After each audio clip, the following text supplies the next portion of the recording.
गुरुर्ब्रह्मा गुरुर्विष्णु गुरुर्देवो महेश्वरा गुरुर्साक्षात् परब्रह्मा तस्मै श्री गुरवे नमः। सदाशिवसमारम्भां शङ्कराचार्यमध्यमाम् अस्मदाचार्यपर्यन्तां वन्दे गुरुपरम्परा।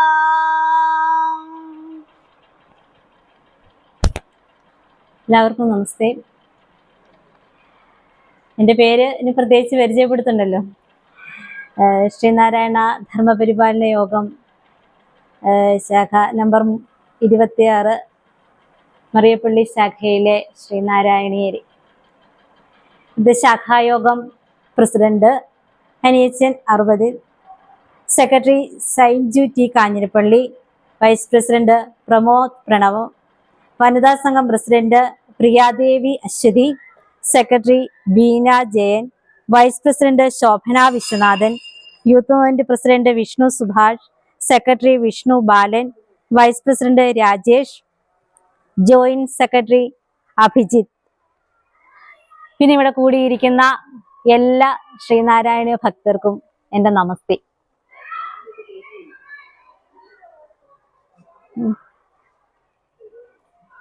അപ്പം ഞാൻ പറഞ്ഞ അധികം വേദികളിലൊന്നും പോയൊരു പരിജ്ഞാനമില്ലാത്തത് കൊണ്ട് അതിൻ്റെതായ ഒരു ടെൻഷനുണ്ട്.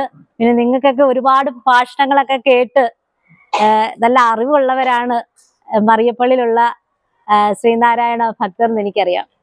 ഒരുപാട് നല്ല നല്ല പരിപാടികൾ ഇവിടെ നടക്കുന്നത് ഞാൻ യൂട്യൂബിലൂടെയൊക്കെ കാണാറുണ്ട്. അപ്പം ഇങ്ങനെ പല പ്രാവശ്യം രഞ്ജിത്ത് ചേട്ടൻ ഇങ്ങനെ പറഞ്ഞിട്ടുണ്ടായിരുന്നു ഇവിടെ വരുന്നതിനെ പറ്റി.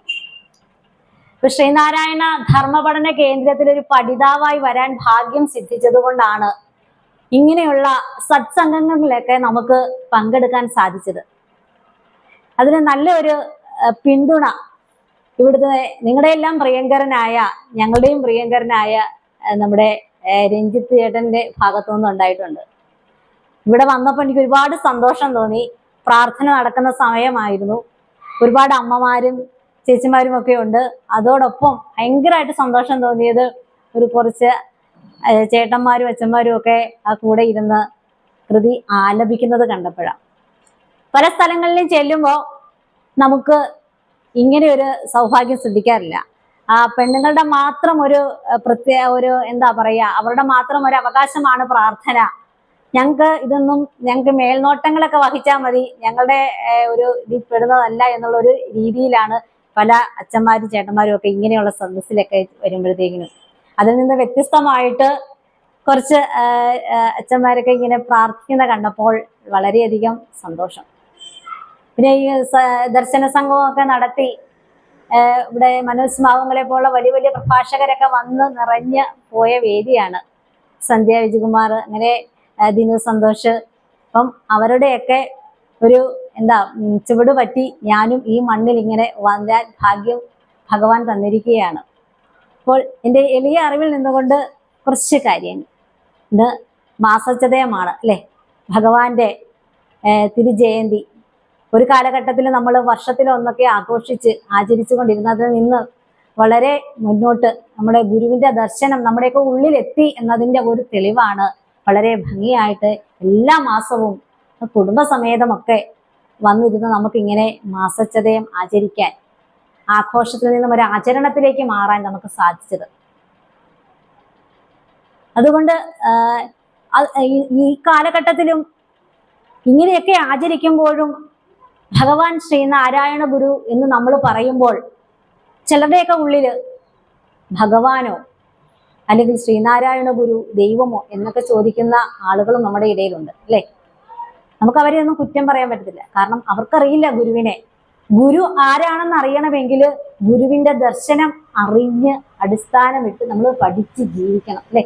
ഗുരുവിന്റെ ദർശനത്തിലൂടെ നമ്മൾ ജീവിതത്തിൽ മുന്നോട്ട് പോയെങ്കിൽ മാത്രമേ ശ്രീനാരായണ ഗുരു എന്ന് പറയുന്ന നമ്മള് ദൈവമായി നമ്മുടെ ദൈവത്തെ നമുക്ക് പൂജിക്കാനും പൂർണ്ണമായ മനസ്സോടുകൂടി ആ പാതയിലൂടെ നമുക്ക് മുന്നോട്ട് പോകാനും സാധിക്കുകയുള്ളൂ. അപ്പം അങ്ങനെ ഒരു ഗുരുവിന്റെ സാന്നിധ്യം അറിയിച്ചിരുന്ന ഒരു കാലഘട്ടത്തെ പറ്റി നാം ഒന്ന് ചിന്തിച്ചു നോക്കിക്കേ. നമ്മുടെ അവസ്ഥയൊക്കെ എന്തായിരുന്നു? ജാതീയതയും വർഗീയതയും ഒക്കെ കൊടുകുത്തിയിരുന്ന ഒരു കാലഘട്ടം, മനുഷ്യരെ കാണാൻ പറ്റാതിരുന്ന ഒരു കാലഘട്ടം അല്ലെ? അങ്ങനെയൊക്കെ ഒരു സാഹചര്യത്തിലായിരുന്നു നമ്മുടെ പൂർവികരൊക്കെ ആ 19-ാം നൂറ്റാണ്ടിൽ ജീവിച്ചിരുന്നത്.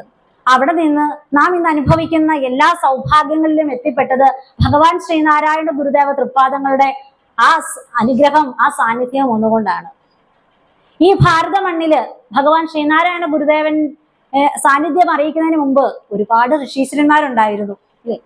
പക്ഷെ അവർക്കൊന്നും നമ്മുടെ ഈ അന്ന് അനുഭവിച്ച ആ അവസ്ഥയിൽ നിന്ന് നമ്മളെ ഒന്ന് ഉയർത്തിക്കൊണ്ടു വരുവാൻ സാധിക്കുമായിരുന്നില്ല. അതിന് തൃപ്പാദങ്ങളുടെ ആ സാന്നിധ്യം തന്നെ വേണ്ടി വന്നു. നീണ്ട 5 വർഷക്കാലത്തെ തപസ്സുകൊണ്ട് നേടിയ ആത്മജ്ഞാനം മറ്റുള്ള ഋഷീശ്വരന്മാരെ പോലെ തന്നെ നാരായണ ഗുരുവിനും ആ ആത്മജ്ഞാനത്തില് ആനന്ദത്തില് മുഴുകി ആ ജീവിതകാലം ശിഷ്ടകാലം കഴിച്ചു കൂട്ടാമായിരുന്നു. പക്ഷേ ഗുരു അങ്ങനെയാണോ ചെയ്തത്? അല്ല. ഗുരു ഉള്ളൂരിന്റെ വരികൾ നമുക്ക് കടമെടുക്കാം.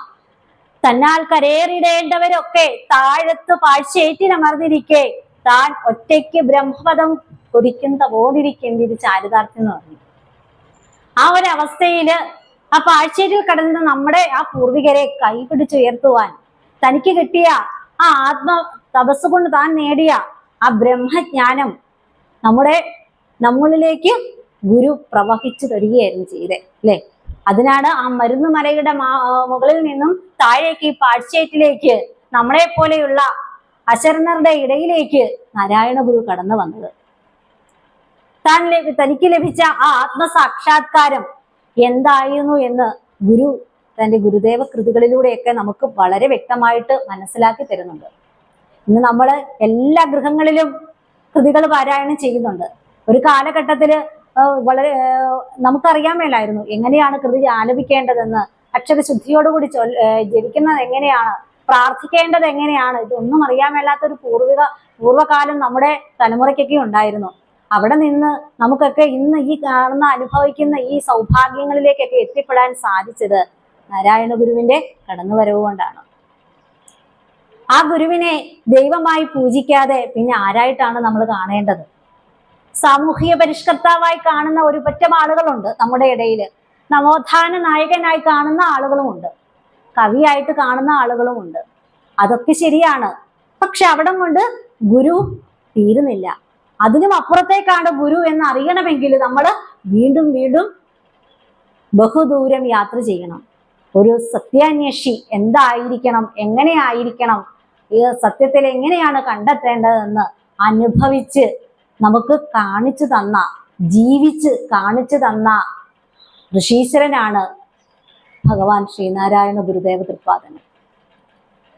അതുകൊണ്ട് തന്നെ നമുക്ക് സ്പഷ്ടമായിട്ട് തന്നെ പറയാം, എൻ്റെ ഗുരു എൻ്റെ ഭഗവാനാണ് എന്ന്.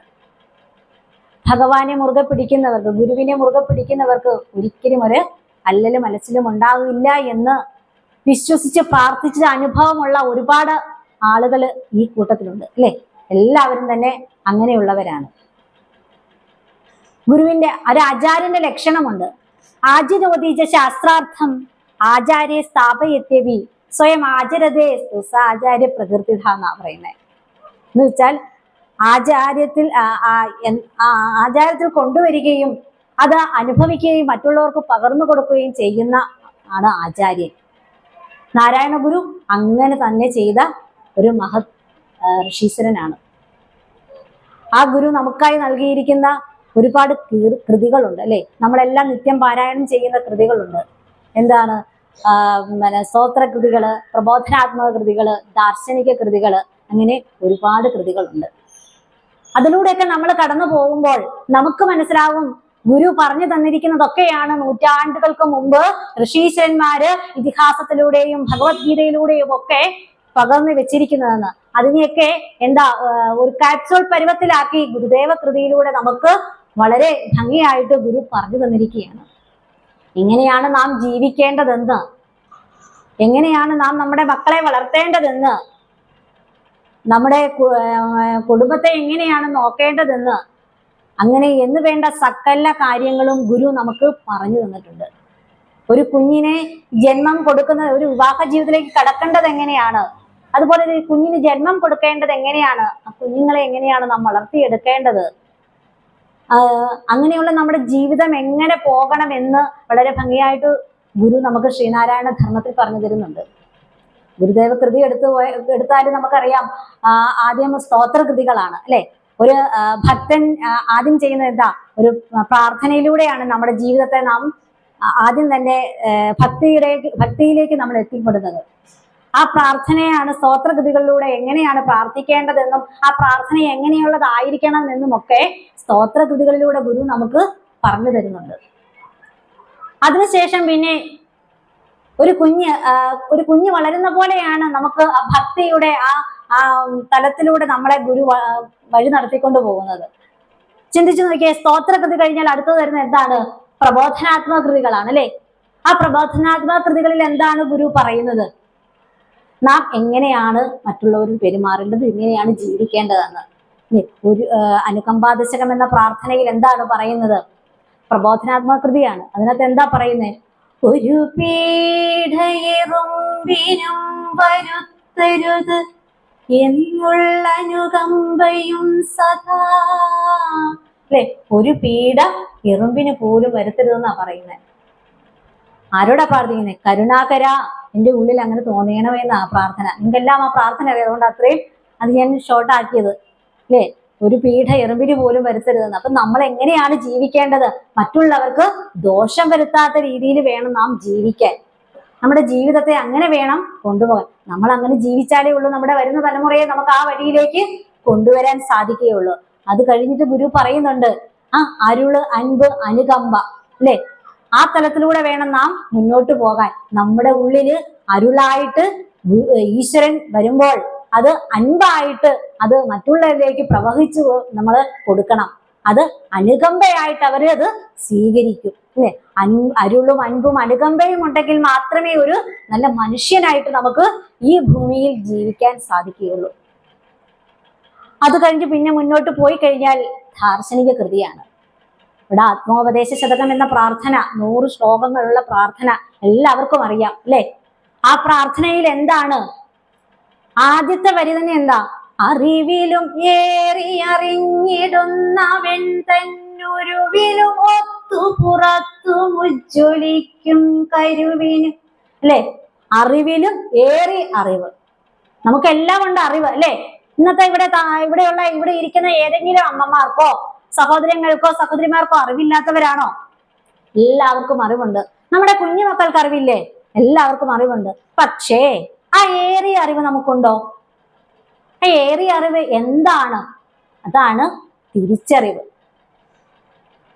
ഭൗതികമായ ജീവിതത്തിന്റെ ഉന്നമനത്തിനായിട്ട് നാം നമ്മുടെ മക്കൾക്കെല്ലാം അറിവ് പകർന്നു കൊടുക്കും. പക്ഷേ ആത്മീയതയിലേക്ക് അവരെ കൊണ്ടുവരുവാൻ നമുക്ക് സാധിക്കുന്നില്ല. ഈ ഇന്നത്തെ തലമുറയ്ക്ക് വരുന്ന ഏറ്റവും വലിയ ഒരു ദോഷവശമായിട്ട് ഞാൻ മനസ്സിലാക്കിയിരിക്കുന്നത് അതാണ്. കാരണം നമ്മുടെ കുഞ്ഞുങ്ങളെ നാം വേണ്ടത്, അവർക്ക് ഭൗതികമായ നേട്ടത്തിന് വേണ്ടതെല്ലാം നമ്മൾ അവർക്ക് നേടിക്കൊടുക്കുന്നുണ്ട്. നല്ല വിദ്യാഭ്യാസം, അവരാവശ്യപ്പെടുന്ന വസ്ത്രം, കാറ്, വണ്ടി, എന്ത് പറഞ്ഞാലും നമ്മൾ സാധിച്ചു കൊടുക്കും. അതിനും അപ്പുറത്തേക്ക് അവരെ ആത്മീയതയിലേക്ക് കൊണ്ടുവരാൻ എത്ര മാതാപിതാക്കൾക്ക് സാധിക്കുന്നുണ്ട്. ഇന്ന് 2 നേരം സ്വന്തം വീട്ടില് വിളക്ക് അടിച്ചു നനച്ച് കുളിച്ചൊന്ന് വിളക്ക് കത്തിക്കാൻ പറഞ്ഞാൽ നമ്മുടെ എത്ര മക്കൾക്ക് മനസ്സോടുകൂടി ചെയ്യാൻ സാധിക്കും അല്ലെ. വളരെ അപൂർവം കുടുംബങ്ങളിലേ അത് സാധിക്കുകയുള്ളൂ. കാരണം ചിട്ടയോടുകൂടി അങ്ങനെ ഒരു ദിനവൃത്തിയിലൂടെ കഴിയുന്ന ഒരു കുടുംബത്തിന് അവിടെ വളരുന്ന കുഞ്ഞുങ്ങളെ ആ രീതിയിൽ കൊണ്ടുവരാൻ സാധിക്കും. അതിനാൽ ഒരു കുടുംബത്തിന്റെ ഐശ്വര്യം എന്ന് പറയുന്നത് അവിടുത്തെ സ്ത്രീകളാന്ന് പറയും. പക്ഷെ ഒരു കുഞ്ഞിനെ ജനിപ്പിക്കുന്നത് സ്ത്രീ ഒറ്റയ്ക്കാണോ? അല്ല, അത് അച്ഛനും അമ്മയും കൂടി ചേർന്ന ആണ്. അച്ഛനും അമ്മ ഇപ്പോഴത്തെ ഒരു മോട്ടിവേഷൻ ക്ലാസ്സിലൊക്കെ എല്ലാവരും പറയും എന്റെ ഭാര്യ ഗർഭിണിയാണ് എന്നല്ല പറയണ്ടേ, ഞങ്ങൾ ഗർഭിണിയാണ്, അങ്ങനെയാണ് പറയേണ്ടതെന്ന്. കാരണം അതങ്ങനെയാണ് സംഭവിക്കുന്നത്. അപ്പം അങ്ങനെ ഒരു കുഞ്ഞിനെ നാം സൃഷ്ടിക്കുന്നതിന് മുൻപ് നമ്മുടെ മനസ്സിലൊരു മുന്നൊരുക്കം നടത്തണം. എനിക്ക് ജനിക്കാൻ പോകുന്ന കുഞ്ഞ് എങ്ങനെയാണ് ഈ ഭൂമിയിലേക്ക് വന്നു ഭവിക്കേണ്ടത്, ആ കുഞ്ഞിനെ നാം ഈ ലോകത്തിന് എങ്ങനെയാണ് വളർത്തി സംഭാവന ചെയ്യേണ്ടതെന്ന്. അതിന് ഒരു കുഞ്ഞ് ജനിച്ചതിന് ശേഷമല്ല നമ്മൾ അതിന് വേണ്ട കാര്യങ്ങൾ ചെയ്യുന്നത്. ആ കുഞ്ഞിനെ ഉദരത്തിൽ ചുമക്കാനായിട്ട് ഒരമ്മയെ തയ്യാറാക്കുന്നതിന് മുൻപ് തന്നെ അച്ഛനും അമ്മയും കൂടി ചേർന്ന് അതിനുള്ള ഒരു പരിതസ്ഥിതിയിൽ നമ്മൾ ആകണം. എന്നിട്ട് വേണം അതിനു വേണ്ടിയുള്ള കാര്യങ്ങളിലേക്ക് കിടക്കാൻ. അതിനുശേഷം ഒരു കുഞ്ഞുണ്ടായി വളർന്നു വന്നതിന് ശേഷം ആ കുഞ്ഞുങ്ങളെ ചെറുപ്പം മുതലേ നാം ഈശ്വര വിശ്വാസത്തിലൂടെ വളർത്തി എടുത്തു കൊണ്ടുവരണം. അങ്ങനെയെങ്കിൽ ആ കുഞ്ഞുങ്ങൾ ഒരിക്കലും വഴിതെറ്റി പോകത്തില്ല. പക്ഷേ ഇന്നത്തെ ഒരു തലമുറയെ നമ്മളത് നോക്കിക്കഴിഞ്ഞാൽ, നമ്മൾ പത്രം സോഷ്യൽ മീഡിയ ഒക്കെ എടുത്ത് നോക്കിക്കഴിഞ്ഞാൽ മുട്ടിന് ആത്മഹത്യ. എന്തുകൊണ്ടാണ് അങ്ങനെ സംഭവിക്കുന്നത്? ചിന്തിച്ചിട്ടുണ്ടോ നിങ്ങൾ? നമ്മൾ സ്വയം പറയാറുണ്ട് അല്ലേ, എന്താണ് ഈ കുഞ്ഞുങ്ങൾക്കൊക്കെ ഇങ്ങനെ സംഭവിക്കുന്നതെന്ന്? അവർക്കറിവില്ലാഞ്ഞിട്ടാണോ? എഞ്ചിനീയർ വിദ്യാഭ്യാസം കഴിഞ്ഞ് ഈ അടുത്ത കാലത്ത് ഞങ്ങളുടെ അടുത്തൊരു കൊച്ച് 24 വയസ്സിലെ ആൺകൊച്ചിന്റെ മിടുക്കൻ ആത്മഹത്യ ചെയ്തു. കാരണം അന്വേഷിച്ച് വന്നപ്പോൾ അച്ഛൻ നല്ല ജോലിക്കാരൻ, ഗവൺമെന്റ് ഉദ്യോഗസ്ഥൻ, അമ്മയും അതുപോലെ തന്നെ, ഒരു സഹോദരിയുള്ളതും നല്ല നിലയിൽ പഠിച്ചുകൊണ്ടിരിക്കുന്നു. ഈ കുഞ്ഞിനാണെങ്കിൽ എഞ്ചിനീയറിംഗ് വിദ്യാഭ്യാസം കഴിഞ്ഞതാ, ജോലിക്ക് പോകാറായേ.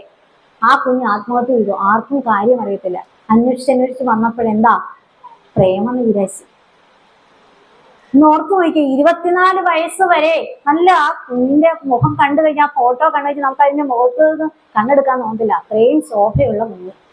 ഒന്ന് ഓർത്തു നോക്കി, 24 വയസ്സ് വരെ ഒരു കുഞ്ഞിനെ വളർത്തിക്കൊണ്ട് വരണമെങ്കിൽ ചില്ലറ കഷ്ടപ്പാട് വല്ലതും ആണോ ഒരു മാതാപിതാക്കൾക്ക് ഉണ്ടാകുക? നമുക്കറിയാം അല്ലെ, അമ്മമാർക്ക് എന്തുമാത്രം എഫേർട്ട് എടുത്തിട്ടാണ് ആ ഒരു കുഞ്ഞിനെ വളർത്തുന്നത്. നമുക്ക് പ്രത്യേകിച്ച് സ്ത്രീകളോട് പറയേണ്ട കാര്യമില്ല. ഒന്ന് ഓർത്തു നോക്കി, ആ കുഞ്ഞിനെ വിദ്യാഭ്യാസം ചെയ്യിപ്പിക്കുന്ന ഒരു കാലഘട്ടം, അതിൽ നിന്ന് അതിനെ കോളേജ് തലത്തിലേക്ക് വിടുന്നത്, അത് തന്നെയാണോ നമ്മൾ ആ കുഞ്ഞ് ആഗ്രഹിക്കുന്ന എല്ലാ ആക്ടിവിറ്റീസിലും നമ്മൾ ആ കുഞ്ഞുങ്ങളെ കൊണ്ടേയാക്കും? അവിടെ നമ്മുടെ സാമ്പത്തിക ബുദ്ധിമുട്ട് പോലും നമ്മൾ ഓർക്കാറില്ല. ഇപ്പൊ എന്റെ കൊച്ചു പറയുക, എന്നെ ഡാൻസ് പഠിപ്പിക്കണമെന്ന് പറഞ്ഞാൽ കാശില്ല മോളെ, പിന്നെ ആട്ടെ എന്ന് നമ്മൾ വെക്കുവോ? അവിടെ ആഗ്രഹമല്ലേ, നടക്കട്ടെ എന്ന് പറയും. അതുപോലെ തന്നെ പാട്ട് പഠിപ്പിക്കണം, നമ്മൾ കൊണ്ടുപോയി ചേർക്കുകയാണ്. പക്ഷേ ഇതൊക്കെ നമ്മൾ ചെയ്തു കൊടുക്കുമ്പോഴും ഈ കുഞ്ഞുങ്ങൾ വളർന്നു വരുമ്പോൾ അവർക്ക് മനസ്സിന് ബലമില്ലാതാകുന്നത് കൊണ്ടാണ് ചെറിയ ചെറിയ പ്രശ്നങ്ങൾ വരുമ്പോഴേ അവര് തകർന്നു പോകുന്നത്. ഒരു പെൺകുട്ടിയല്ല ജീവിതത്തിന്റെ അവസാനം എന്ന് അവർ ചിന്തിക്കുന്നില്ല. തന്നെ വളർത്തി വലുതാക്കിയ മാതാപിതാക്കളെ പറ്റി അവർ ഓർമ്മയിൽ പോലും വരുന്നില്ല. ആ ഒരു നിമിഷം അവൾ എന്നെ തേച്ചിട്ട് പോയി, നമ്മുടെ ഇപ്പോഴത്തെ ഭാഷയിൽ പറഞ്ഞ തേച്ചിട്ട് പോയി, അതുകൊണ്ട് ഞാനങ്ങ് ഇല്ലാതെ ആയേക്കാം എന്നാ. അങ്ങനെ സംഭവിച്ചു പോയാൽ ആർക്കാണ് നഷ്ടം? ആ മാതാപിതാക്കൾക്ക് അല്ലേ? ആ കുഞ്ഞത് ചിന്തിക്കുന്നുണ്ടോ? തനിക്കൊരു പ്രശ്നം വന്നാൽ ആ പ്രശ്നത്തെ എങ്ങനെ അഭിമുഖീകരിക്കണമെന്ന് നാം നമ്മുടെ കുഞ്ഞുങ്ങൾക്ക് ചെറുപ്പം മുതലേ പറഞ്ഞു കൊടുക്കണം. ആ തലത്തിലേക്ക് നമ്മുടെ കുഞ്ഞുങ്ങളെ വളർത്തിക്കൊണ്ട് വരണമെങ്കിൽ എങ്ങനെയാണ് നമുക്കത് സാധിക്കുക? അതിന് സാധിക്കണമെങ്കിൽ ഗുരുവിന്റെ ദർശനം അറിഞ്ഞ് ആ കുഞ്ഞുങ്ങളെ നാം ചെറുപ്പം മുതലേ വളർത്തിക്കൊണ്ട് വരണം. അതിനാണ് നാം രവിവാര ശാല പോലെയുള്ള പഠന ക്ലാസ്സുകളിലൊക്കെ ചെറുപ്പം മുതലേ നമ്മുടെ കുഞ്ഞുങ്ങളെ കൊണ്ട് ചേർക്കണമെന്ന് പറയുന്നത്. വരുമ്പോഴേ ആ കുഞ്ഞുങ്ങളെല്ലാം അങ്ങ് അരച്ചു കലക്കി പിടിച്ച് പഠിക്കും എന്നുള്ളതല്ല, അവിടെ ഒരു സംസ്കാരം നമ്മൾ രൂപപ്പെടുത്തി എടുക്കുക. ഇന്നത്തെ നമ്മുടെ കുഞ്ഞുങ്ങള് വീട്ടിലിരിക്കുമ്പോൾ നമ്മൾ മുതിർന്നവരാരെങ്കിലും ആ വീട്ടിലോട്ടൊന്ന് കയറി ചെന്നാൽ എത്ര കുഞ്ഞുങ്ങള് നമ്മളെ കണ്ട് ബഹുമാനത്തോടെ ഒന്ന് എഴുന്നേക്കും? എത്ര കുഞ്ഞുങ്ങൾ എഴുന്നേക്കും? ആ ഇരിക്കുന്നിടത്ത് തന്നെ ഇരിക്കും. അനുഭവസ്ഥൻ. അതുകൊണ്ട് ഇങ്ങനെ പച്ചയ്ക്ക് നമുക്ക് പറയാൻ സാധിക്കുന്നത്. കാരണം അവര് മൊബൈൽ നോക്കി ഇരിക്കുമായിരിക്കും. അവര് നമ്മളെ വരുന്നതും പോകുന്നതും ഒന്നും അവർ അറിയുന്ന പോലും ഇല്ല. ഒരു ഭക്ഷണം ഉണ്ടാക്കി വെച്ചാൽ അത് രുചിയോടുകൂടി കഴിക്കുന്ന കുഞ്ഞുങ്ങൾ ഇന്ന് എത്ര പേരുണ്ട്? കാരണം അവർക്ക് മൊബൈലിൽ നിന്ന് കണ്ണെടുത്ത് നമ്മൾ കഴിക്കുന്ന ഭക്ഷണം എന്താണെന്ന് കാണാൻ പോലുമുള്ള നേരമില്ല. ആ തലത്തിലേക്ക് നമ്മുടെ കുഞ്ഞുങ്ങൾ പോയി. അങ്ങനെയുള്ള കുഞ്ഞുങ്ങൾ ഈ മൊബൈലിലൂടെയൊക്കെ പരിചയപ്പെടുന്ന ആളുകളുടെ പുറകെ പോകുന്നു. അതുപോലെ തന്നെ അവര് എന്താ പറയുക, അവർ ചെറിയ ചെറിയ വിഷമങ്ങളൊക്കെ ഉണ്ടാകുമ്പോഴേ ആത്മഹത്യ ചെയ്യുന്നു. ഇതിനൊക്കെ കാരണം എന്താ? അടിത്തറ ഇല്ലാതെ നമ്മൾ പിള്ളേരെ വളർത്തി. നമ്മൾ ഭൗതികമായ ആ ഉന്നമനത്തിന് വേണ്ടതൊക്കെ നാം നമ്മുടെ മക്കൾക്ക് കൊടുത്തു. പക്ഷെ അവിടെ ഒരു പ്രശ്നം വന്നാൽ അതിനെ എങ്ങനെയാണ് അഭിമുഖീകരിക്കേണ്ടത്, എങ്ങനെയാണ് തരണം ചെയ്യേണ്ടതെന്ന് ആ കുഞ്ഞുങ്ങൾക്ക് അറിയാൻ മേലാത്ത ഒരു അവസ്ഥയിലൂടെ അവർ വളർന്നു പോയിക്കൊണ്ടിരിക്കുന്നത്. അതിന് നമ്മൾ ആത്മീയത തന്നെ കൊടുക്കണം. ഗുരു ഒരു നാണയത്തിന്റെ രണ്ട് വശങ്ങൾ പോലെയാണ് ഭൗതികതയും ആത്മീയതയും നമ്മുടെ മുന്നിൽ നമുക്ക് സമർപ്പിച്ചത്, അല്ലെ? ഒന്നിനെയും മാറ്റി നിർത്തിക്കൊണ്ടായിരുന്നോ? അങ്ങനെയായിരുന്നുവെങ്കിൽ കുമാരനാശാൻ ഗുരുവിന്റെ വത്സല ശിഷ്യനാ. ആ കുമാരനാശാൻ ഒരു ലൗകിക ജീവിതത്തിലേക്ക് പോകുമായിരുന്നോ? ഇല്ല. അതുപോലെ ഡോക്ടർ പൽപ്പു നമ്മുടെ സംഘടന അല്ലെ എന്താ പറയാ ജീവവായുവായിട്ട് നിന്ന ആ ഡോക്ടർ പൽപ്പു ഒരു കുടുംബ ജീവിതത്തിലേക്ക് പോകുമായിരുന്നു. അപ്പം എല്ലാത്തിനും ഗുരു സൊല്യൂഷൻ കണ്ടെത്തിയിട്ടുണ്ട്. എങ്ങനെയാണ് നാം ജീവിക്കേണ്ടതെന്നും നമ്മളെ എങ്ങനെയാണ് നമ്മുടെ മക്കളെ വളർത്തേണ്ടതെന്നും ഒക്കെ വളരെ ഭംഗിയായിട്ട് തന്നെ ഗുരു നമ്മുടെ മുന്നിൽ കാണിച്ചു തന്നിട്ടുണ്ട്, പറഞ്ഞു തന്നിട്ടുണ്ട്. അപ്പൊ ആ വഴിയിലൂടെ നാം ഒന്ന് സഞ്ചരിച്ചാൽ മതി. അതിന് നമുക്ക് സാധിക്കണം. അതിന് നമ്മുടെ കാലം ഇത്ര എത്തി. ഇനി വരുന്ന തലമുറയെ നാം ശരിയായ രീതിയിൽ കൊണ്ടെത്തിച്ചില്ല, വളർത്തിക്കൊണ്ട് വന്നില്ല എങ്കിൽ ഇതിലും ഭീകരമായ ഒരവസ്ഥയിലൂടെ നമുക്ക് കടന്നു പോകേണ്ടതായിട്ട് വരും. അതിനായി നാം എന്താണ് ചെയ്യേണ്ടത്? നമ്മുടെ കുഞ്ഞുങ്ങളെ ചെറുപ്പം മുതലേ രവിവാര പാഠശാല പോലെയുള്ള സത്സംഗങ്ങളിൽ പാഠശാലകളിലൊക്കെ വിട്ട് ചെറുപ്പത്തിൽ തന്നെ ആത്മീയതയുടെ ആദ്യ പടി അവരിലേക്ക് നമ്മൾ ഇൻജെക്ട് ചെയ്ത് കൊടുക്കണം. ഗുരു പറഞ്ഞിട്ടുണ്ട്, പ്രാർത്ഥനയില്ലാത്ത അവർക്ക് ഉപ്പില്ലാത്ത കഞ്ഞി കൊടുക്കണം, അല്ലെ? പ്രാർത്ഥന കഴിക്കാത്തവർക്ക് ഉപ്പില്ലാത്ത കഞ്ഞി കൊടുക്കണം എന്ന് പറയും. എന്തുകൊണ്ടാ? ഉപ്പില്ല എങ്കിൽ നമുക്ക് ആ കഴിക്കുന്ന കഞ്ഞി ഇഷ്ടപ്പെടുവോ? അപ്പം ഷുഗറൊക്കെ ഉള്ളത് കൊണ്ട് നമ്മളത് വേണ്ടാന്ന് വെക്കും. എന്നാലും ഇന്ദുപ്പൊക്കെ വെച്ച് അഡ്ജസ്റ്റ് ചെയ്യാൻ നോക്കും. കാരണം അതില്ലാതെ നമുക്ക് വലിയ പാടാ. അപ്പം അങ്ങനെയുള്ള നമ്മുടെ കുഞ്ഞുങ്ങൾക്ക് അപ്പൊ എന്താ, നീ എന്റെ ചെറുപ്പത്തിലൊക്കെ എന്റെ അമ്മ പറയുമായിരുന്നു, ഇത്ര സമയം വരെ ഇരുന്ന് പ്രാർത്ഥന ചൊല്ലിയില്ലെങ്കിൽ നീ ഇപ്പൊ നിനക്ക് കഴിക്കാൻ തരത്തില്ല. അപ്പം എന്തായാലും കഴിക്കണം, എന്തെങ്കിലും വിഭവസമൃദ്ധമായ നമുക്ക് ഇഷ്ടപ്പെട്ട എന്തെങ്കിലും ഒരു ആഹാരം ഉണ്ടാക്കി വെച്ചിട്ടായിരിക്കും. അപ്പൊ എന്നാ ചെയ്യും? അത് കിട്ടണമെന്നുണ്ടെങ്കിൽ പ്രാർത്ഥിക്കണം. അപ്പം മണിക്കൂറുകൾ ഇരുന്ന് പ്രാർത്ഥിക്കും, അമ്മ പറയുന്ന സമയം വരെ ഇരുന്ന് പ്രാർത്ഥിക്കും. അപ്പം നമുക്ക് ഇഷ്ടപ്പെട്ട സാധനം ഉണ്ടാക്കി നമ്മുടെ കയ്യിൽ തരും. അപ്പൊ അത് കിട്ടാൻ വേണ്ടി നമ്മൾ പ്രാർത്ഥിക്കും. അങ്ങനെ ഒരു ശീലമായി ആയി വന്നു കഴിഞ്ഞപ്പോൾ പിന്നീട് നമുക്ക് അതില്ലാതെ ഉപ്പില്ലാത്ത കഞ്ഞി കുടിക്കാൻ പറ്റാത്ത പോലെ പ്രാർത്ഥന കഴിക്കാത്ത ഒരു നിമിഷം പോലും നമ്മുടെ ജീവിതത്തിൽ ഉണ്ടാകില്ല എന്നൊരവസ്ഥ എത്തി. അപ്പം അതും കഴിഞ്ഞ് നമ്മൾ ആ ഒരു തലത്തിലൂടെ ചെറുപ്പം മുതലേ വളർന്നു വന്നതുകൊണ്ടാണ് നമുക്ക് ഇങ്ങനെയുള്ള സംഘടനാ പ്രവർത്തനങ്ങളിലൊക്കെ ഈ ഒരു പ്രായമാകുമ്പോഴും നമുക്ക് പ്രവർത്തിക്കാൻ സാധിക്കുന്നത്. ആ തലത്തിലൂടെ നമ്മുടെ മക്കളെ നമുക്ക് വളർത്തിയെടുക്കണമെങ്കിൽ നമ്മൾ എന്താണ് ചെയ്യേണ്ടത്? നമ്മുടെ കുഞ്ഞുങ്ങളെ ചെറുപ്പം മുതലേ ഇങ്ങനെയുള്ള ക്ലാസ്സുകളിലൊക്കെ കൊണ്ടെത്തിക്കണം. അപ്പം ആ ഗുരു പറഞ്ഞ ആത്മോപദേശ ശതകം എന്ന പ്രാർത്ഥനയിലൂടെയാണ് നമ്മൾ ഇത്രയും വരെ എത്തിയത്, അല്ലെ? അപ്പൊ ആ പ്രാർത്ഥനയിൽ ആദ്യത്തെ വരിയിൽ തന്നെ ഗുരു നമുക്ക് പറഞ്ഞു തരുന്നത് ആ തിരിച്ചറിവ് ഉണ്ടാകണമെങ്കിൽ നാം നമ്മളെ ശരിയായ അറിവ് നമ്മുടെ കുഞ്ഞുങ്ങൾക്ക് ആത്മബോധം കൊടുക്കണം. അതിനുള്ള വഴികളാണ് ഗുരുദേവ കൃതികളിലൂടെ ഗുരു നമുക്ക് പകർന്നു തന്നിരിക്കുന്നത്. എല്ലാം ഇപ്പോൾ തന്നെ നമുക്ക് ഏത് പുസ്തകം എടുത്ത് ഇപ്പൊ രാമായണം എടുത്ത് നോക്കിയാലും രഞ്ജിത്തേട്ടൻ ഇവിടെ സംസാരിച്ചപ്പോൾ പറഞ്ഞു രാമായണം ഒക്കെ വായിക്കുന്ന ഒരാളാണെന്ന്. അത്ര വലിയൊരു പാരായണക്കാരി അല്ല എങ്കിലും എനിക്ക് വളരെയധികം സന്തോഷമുള്ളൊരു കാര്യമാണത്. കാരണം എനിക്ക് ഇഷ്ടപ്പെട്ട് ഞാൻ ചെയ്യുന്ന ഒരു കാര്യമാണ്. അപ്പം അങ്ങനെയൊക്കെ ഞാൻ ചെയ്യുന്നത് കൊണ്ട് എൻ്റെ കുഞ്ഞുങ്ങളെയും എനിക്ക് ആ വഴിയിലൂടെ കൊണ്ടുവരാൻ സാധിക്കുന്നുണ്ട്. എൻ്റെ ഇപ്പോൾ ഒരു അനുഭവം ഇതിന് ഇടയിൽ കയറി പറയുകയാണ്. എനിക്കൊരു അനുഭവം എന്ന് പറഞ്ഞു കഴിഞ്ഞാൽ എൻ്റെ കുഞ്ഞുങ്ങൾ രണ്ടുപേരും രഘുമാന പാഠശാലയിൽ പോകുന്ന കുഞ്ഞുങ്ങളാണ്. അപ്പൊ ആ കുഞ്ഞുങ്ങൾ ചെറുപ്പം മുതലേ ഞാൻ അവിടെ കൊണ്ടെത്തിച്ചത് കൊണ്ട് അവർക്ക് അവരുടേതായ ഒരു സംസ്കാരമുണ്ട്. എവിടെയെങ്കിലും വെച്ച് എന്നെ കാണുമ്പോൾ നമസ്തേ എഴുന്നേറ്റ് വരുമ്പോഴേ ആ കുഞ്ഞുങ്ങൾ നമസ്തേ പറയാൻ പഠിച്ചു. പിന്നീട് അവരുടെ സഹപ്രവർത്തകരെ കാണുമ്പോൾ നമസ്തേ പറയാൻ പഠിച്ചു. അതുപോലെ ഈ അധ്യയന വർഷം ഞാൻ തന്നെ വളരെ അത്ഭുതത്തോടെയും സന്തോഷത്തോടെയും എനിക്ക് തോന്നിയ ഒരു നിമിഷം ഉണ്ടായിരുന്നു. എൻ്റെ ഇളയ മോള് പുതിയ ക്ലാസ്സിലേക്ക് പോകുമ്പോൾ ഞാൻ അടുക്കളയിൽ അമ്മയെ പോവാന്നൊക്കെ പറഞ്ഞു, ഞാൻ പ്രാർത്ഥിച്ചിട്ട് പോകണം മോളെ എന്നൊക്കെ പറഞ്ഞപ്പോൾ ഞാൻ അടുക്കളയിൽ ഒരു ജോലി ചെയ്തുകൊണ്ടിരിക്കുമായിരുന്നു. പെട്ടെന്ന് അവൾ അടുക്കളയിൽ ഓടി വന്നിട്ട് എൻ്റെ കാലിൽ തൊട്ട് വന്നിച്ചു, അമ്മ എന്നെ അനുഗ്രഹിക്കണം എന്ന് പറഞ്ഞു. ഞാൻ പോലും പറഞ്ഞു കൊടുക്കാതെ എൻ്റെ മോൾ അത് ചെയ്തപ്പോൾ എനിക്ക് വളരെയധികം അഭിമാനവും സന്തോഷവും ഒക്കെ തോന്നി.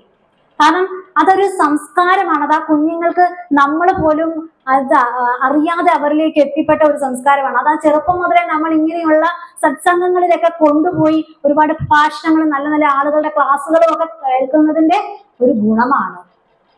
പക്ഷെ ഇന്നത്തെ നമ്മുടെ തലമുറയെ നമുക്ക് ഇങ്ങനെ ഒന്ന് കൊണ്ടുവരണമെങ്കിൽ വലിയ പാടാ. അതിനാ നമുക്ക് കതിരെ കൊണ്ട് വളം വെച്ചാൽ പറ്റുമോ? ഇല്ല. അതിന് നാം ചെറുപ്പം മുതലേ തന്നെ ആ കുഞ്ഞുങ്ങളെ ആ പാതയിലേക്ക് കൊണ്ടുവരണം. ഇപ്പൊ കാണാമല്ലേ, യൂത്ത് ബോണ്ടിലൊക്കെ ഒരാളെ എടുക്കാനായിട്ട് നോക്കിക്കഴിഞ്ഞാൽ പല ശാഖകളിലും ഇല്ല. എന്താ, അവർക്ക് ഈ സംഘടനാ പ്രവർത്തനത്തോടൊന്നും വലിയ താല്പര്യമില്ല. അവർക്ക് വേണ്ടതൊക്കെ അവരുടെ വീട്ടിൽ നിന്ന് ലഭിക്കുന്നുണ്ട്. പിന്നെ എന്തിനാ സംഘടന എന്നുള്ള ഒരു ചിന്താഗതിയാണ്. അവിടെ നിന്ന് അതൊക്കെ മാറി ചിന്തിച്ച് നമുക്ക് നമ്മളുടേതെന്ന് പറയണമെങ്കിൽ നമ്മുടെ സംഘടന വേണം, നമ്മുടെ ക്ഷേത്രം വേണം എന്നുള്ള ഒരു ബോധത്തിലേക്ക് നമ്മുടെ കുഞ്ഞുങ്ങളെ നാം കൊണ്ടുവരണം. ഒരു കാലഘട്ടത്തിൽ നമ്മളൊന്ന് ചിന്തിച്ചു നോക്കിയേ, നമ്മുടെ പൂർവികർ ഇതുപോലെ ഒരു ക്ഷേത്രത്തിലൊക്കെ നിന്ന് പ്രാർത്ഥിക്കാൻ സാധിക്കുമായിരുന്നോ? ഇങ്ങനെ ക്ഷേത്രങ്ങളിലൂടെ വഴികളിലൂടെ നടക്കാൻ സാധിക്കുമായിരുന്നോ? നാൽക്കാലികൾക്കൊക്കെ യഥേഷ്ടം നടക്കാവുന്ന വഴികളിലൂടെ ഇരുകാലികളായ നമ്മളെ മനുഷ്യർ നടന്നു പോകുമ്പോൾ നമ്മുടെ സവർണ മേധാവികളൊക്കെ നമ്മളെ എങ്ങനെയാ ഓടിക്കുമായിരുന്നു അല്ലെ? അവിടെ മുന്നിൽ പോലും നമുക്ക് ചെന്നെത്താൻ പറ്റില്ലായിരുന്നു. അവിടെ നിന്ന് നമ്മുടെ പൂർവികർ നേടിത്തന്ന ഈ നാം അനുഭവിക്കുന്ന ഈ എല്ലാ സുഖ സൗകര്യങ്ങളും നമ്മുടെ ശാഖാ പ്രതിനിധികളൊക്കെ ഇന്ന് ശാഖാ പ്രസിഡന്റ്, സെക്രട്ടറി അങ്ങനെയുള്ള ഇതര വശങ്ങളിലൊക്കെ നിൽക്കുന്ന ആളുകൾ ഒന്ന് ഓർത്ത് നോക്കിയേ.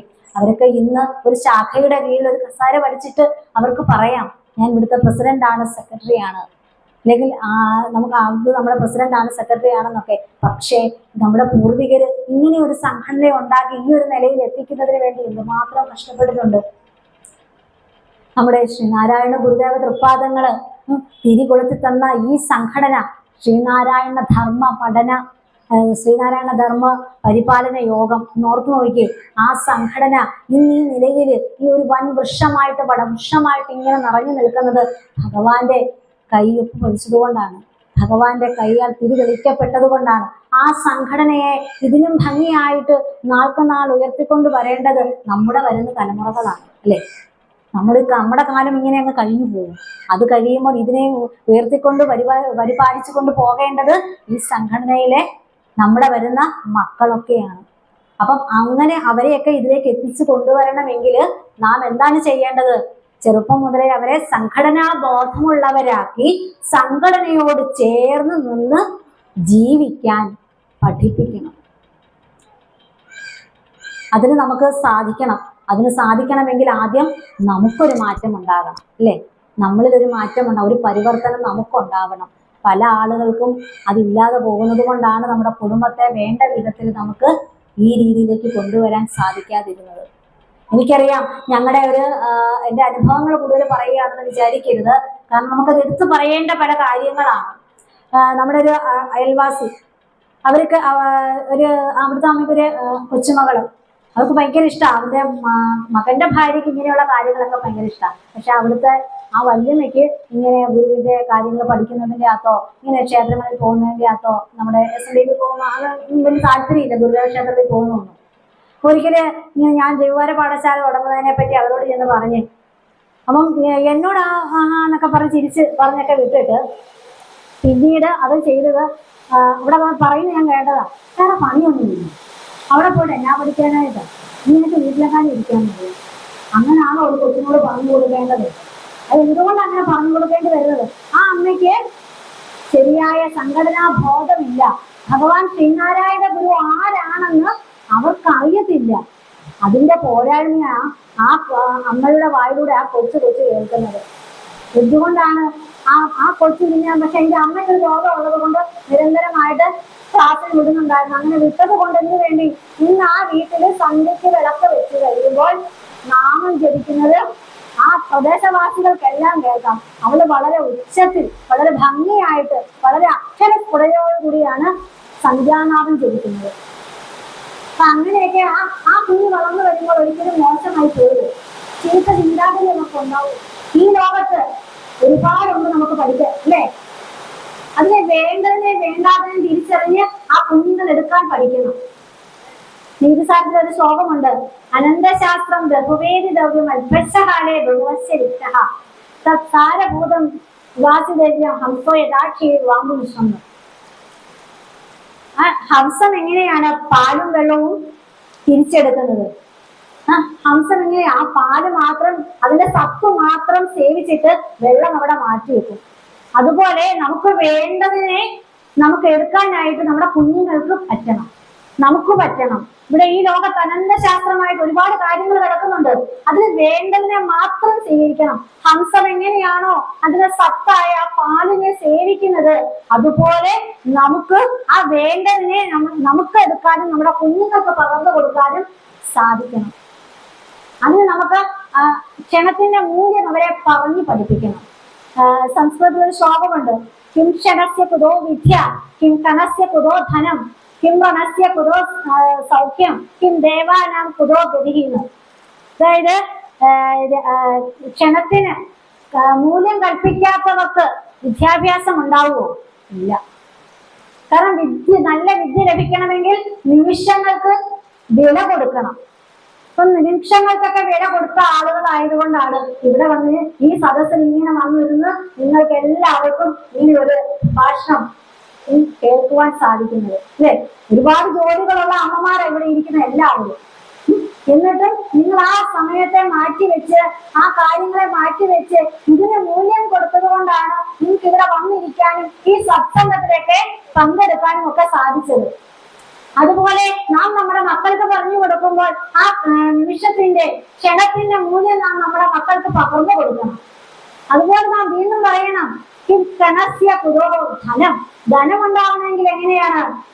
കണത്തിന് ചെറിയ കാര്യങ്ങളിൽ പോലും മൂല്യമുണ്ടായിരിക്കണം. ആ ചെറിയ കാര്യങ്ങൾക്ക് പോലും വില കൊടുക്കുന്നതായിരിക്കണം, അല്ലെ? അത് നാം നമ്മുടെ മക്കൾക്ക് പകർന്നു കൊടുക്കണം. എന്താണ് ആ ചെറിയ കാര്യമെന്ന്? ഇപ്പൊ നിൽപ്പിൽ അവർ ആവശ്യപ്പെടുന്ന എല്ലാ കാര്യങ്ങളും നമ്മൾ സാധിച്ചു കൊടുക്കും. നമ്മൾ സാധിച്ചു കൊടുക്കുമ്പോൾ നാളെ ഒരിക്കൽ അവർ ഇപ്പൊ പറയുന്ന പല കാര്യങ്ങളും ചെറിയ ചെറിയ കാര്യങ്ങളായിരിക്കും. മുന്നോട്ട് പോകുമ്പോൾ അവരുടെ ആവശ്യങ്ങളും കൂടിക്കൊണ്ട് വരും. അവരുടെ വളർച്ചയ്ക്കനുസരിച്ച് അവരുടെ ആവശ്യങ്ങൾ കൂടിക്കൊണ്ട് വരും. അപ്പം ആ കണക്കിന്റെ മൂല്യം ആ കുഞ്ഞുങ്ങൾ അറിഞ്ഞു വളരുകയാണെങ്കിൽ ആവശ്യം ഏത്, അത്യാവശ്യം ഏത് എന്ന തിരിച്ചറിവിലൂടെ നമുക്ക് ആ കുഞ്ഞുങ്ങൾ നമ്മളോട് ആവശ്യപ്പെടുകയുള്ളൂ. ഒരു നേരത്തെ ഭക്ഷണം കഴിക്കാൻ വിഷമിക്കുന്ന ഒരുപാട് ആളുകൾ നമ്മുടെ ഈ സമൂഹത്തിലുണ്ട്. നമുക്ക് എത്ര പേർക്കറിയാം? ഇപ്പൊ സോഷ്യൽ മീഡിയയിലൂടെയൊക്കെ അച്ഛൻ സ്കോള് എല്ലാവർക്കും അറിയാതിരിക്കില്ല, അല്ലെ? അദ്ദേഹം ഇങ്ങനെ ഒരുപാട് സത്പ്രവർത്തികളൊക്കെ ചെയ്യുന്നുണ്ട്. അപ്പൊ നമ്മൾ അങ്ങനെ യൂട്യൂബിൽ പറഞ്ഞു ഇങ്ങനെയുള്ള ആളുകളൊക്കെ നമ്മുടെ ഈ മണ്ണിൽ ഇന്ന് ജീവിച്ചിരിക്കുന്നുണ്ടോ എന്ന് നമ്മൾ അതിശയിച്ചു പോകും. ഈ കഴിഞ്ഞ ദിവസം ഒരു വീഡിയോ കണ്ടതാ, വെള്ളം കയറി വളരെ മോശമായിട്ട് കിടക്കുന്ന ഒരു കുടുംബം. നിങ്ങളൊക്കെ കണ്ടിട്ടുണ്ടെന്ന് എനിക്ക് അറിയത്തില്ല. ആ കുടുംബത്തിലെ അച്ഛൻ രോഗിയാണ്, അമ്മയൊരു രോഗിയാണ്. ആ ഒരു മകനുള്ളതിന് വല്ലപ്പോഴും കിട്ടുന്ന പണിയാണ്. അവരുടെ വീട് ഒരു ഷെഡാണ്. ആ വീടിനകത്ത് നിറച്ച് വെള്ളമാണ്. അവരുടെ ഒരു ജീവിതത്തിലെ ദുരിതത്തെ പറ്റി ഓർത്ത് നോക്കിയേ, എന്തൊരു കഷ്ടമാണെന്നും. ആ ഒരു അവസ്ഥയിലൊക്കെ കഴിഞ്ഞു പോകുന്ന ആളുകൾ ഇന്ന് നമ്മുടെ സമൂഹത്തിലുണ്ട് എന്ന് നാം നമ്മുടെ മക്കളെ ബോധ്യപ്പെടുത്തണം. അങ്ങനെ ബോധ്യപ്പെടുത്തണമെങ്കിൽ ഈ കണക്കിന്റെ മൂല്യം അവർ അറിഞ്ഞു വളരണം. അപ്പോൾ അവർക്കൊന്നും നഷ്ടപ്പെടുത്താനായിട്ട് തോന്നുന്നില്ല. ആവശ്യവും അത്യാവശ്യവും അറിഞ്ഞ് നമ്മളോട് ആവശ്യപ്പെടാൻ അവർ പഠിക്കും. അതുപോലെ തന്നെ നമ്മൾ നമ്മുടെ മക്കൾക്ക് പകർന്നു കൊടുക്കണം. എന്താണ്? പുരോഗതി, അതായത് കടത്തിനെ വില കൊടുക്കണമെന്ന്. പല ആളുകളും കടക്കണിയിൽ നിന്ന് ആത്മഹത്യ ചെയ്യുന്നുണ്ട്, അല്ലെ? എത്ര മനുഷ്യരാണ് ആത്മഹത്യ ചെയ്യുന്നത്? ഭീമമായ ബാധ്യതകളൊക്കെ വരുത്തി വെച്ചിട്ട്.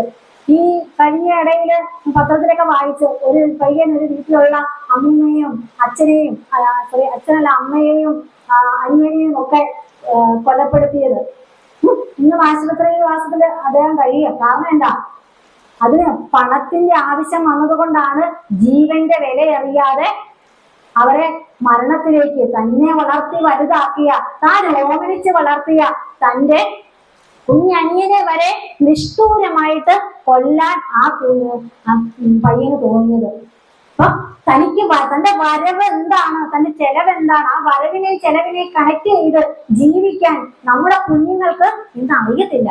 അതിന്റെ പോരായ്മയാണ് ഇന്ന് പെരുകി വരുന്ന പല ആത്മഹത്യക്കും കൊലപാതകങ്ങൾക്കും ഒക്കെ കാരണം. അപ്പൊ നമ്മള് പിൻവണസ്യ, ആ നമ്മൾ കടത്തിന്റെ മൂല്യം, നമ്മൾ ആ കടം അതിന് നിസാരമായി കാണാതെ അതിനൊരു വലിയ വില തന്നെ കൊടുത്തു വേണം നാം നമ്മുടെ മക്കളെ വളർത്താൻ. 1 രൂപ കടം ഉണ്ടെങ്കിൽ ആ കടത്തിനെ നമ്മൾ ആ രീതിയിൽ തന്നെ കാണണം. ഇന്ന് വരും നാളെ പോകും എന്നുള്ള ആ ഒരു നിസാരവൽക്കരിച്ചുകൊണ്ട് വീണ്ടും വീണ്ടും എവിടുന്നെങ്കിലും ഒക്കെ ബാധ്യതകൾ വരുത്തി വെച്ച് ജീവിച്ചാൽ അവസാനം നമ്മുടെ കൺമുന്നിൽ തന്നെ നമ്മുടെ മക്കളൊക്കെ ആത്മഹത്യ ചെയ്യേണ്ടതും അല്ലെങ്കിൽ ആരെങ്കിലുമൊക്കെ പണത്തിന് വേണ്ടി കൊല്ലുന്നതും ഒക്കെ കാണേണ്ടതായിട്ട് വരും. അപ്പോ അതുകൂടാതെ പിന്നെ ദേവാനാം പുരോഹിതി, അപ്പം ദേവന്മാരെ പൂജിക്കണം. അപ്പൊ ആ പൂജ എന്താണെന്നുള്ളതും ആ ദേവന്മാരെന്താണെന്നും പ്രാർത്ഥന എന്താണെന്നും ആ രീതിയിൽ നാം നമ്മുടെ മക്കളെ വളർത്തണം. ഈ ശ്ലോകത്തിലേക്ക് 4 വരികളിലൂടെ നാം നമ്മുടെ കുഞ്ഞുങ്ങളെ ഒന്ന് വളർത്തിക്കൊണ്ട് വന്നേ അവരെവിടെയെങ്കിലും അടിപതറി പോകുമോ? ഇല്ല. ഇത് തന്നെ രാമായണത്തിൽ പറയുന്നുണ്ട്. രാമായണം വായിക്കുന്ന അമ്മമാർക്കറിയാം, ഇത് കേട്ടപ്പോൾ മനസ്സിലായി കാണും അല്ലെ? അപ്പം അതുപോലെയുള്ള അതുപോലെയുള്ള പ്രാർത്ഥനകളൊക്കെ നാം നമ്മുടെ മക്കളെ പറഞ്ഞു പകർന്നു കൊടുക്കണം. അതിനായിട്ടാണ് ഇതുപോലുള്ള സത്സംഗങ്ങളിലൊക്കെ നമ്മുടെ കുഞ്ഞുങ്ങളെ കൊണ്ടുവരേണ്ടത്. ആ രീതിയിലൊക്കെ നമ്മുടെ മക്കൾക്ക് പകർന്നു കൊടുക്കണമെങ്കിൽ നമുക്ക് അറിവുള്ളവരാകണം അല്ലെ? നമുക്ക് അറിവുള്ളവരാകുന്നത് എങ്ങനെയാണ്? എന്റെ കാലം കഴിഞ്ഞു പോയി എന്ന് ചിന്തിക്കാതെ കിട്ടുന്ന ആ നിമിഷം മുതല് നമുക്കറിയാൻ കിട്ടുന്ന അവസരങ്ങളെയെല്ലാം നാം പ്രയോജനപ്പെടുത്തണം. അങ്ങനെ പ്രയോജനപ്പെടുത്തുമ്പോൾ നമുക്ക് കൂടുതൽ അറിവുണ്ടാവുകയും ആ അറിവുകൾ നമ്മുടെ മക്കൾക്കും കൊച്ചുമക്കൾക്കും ഒക്കെ പകർന്നു കൊടുക്കാനായിട്ട് സാധിക്കും.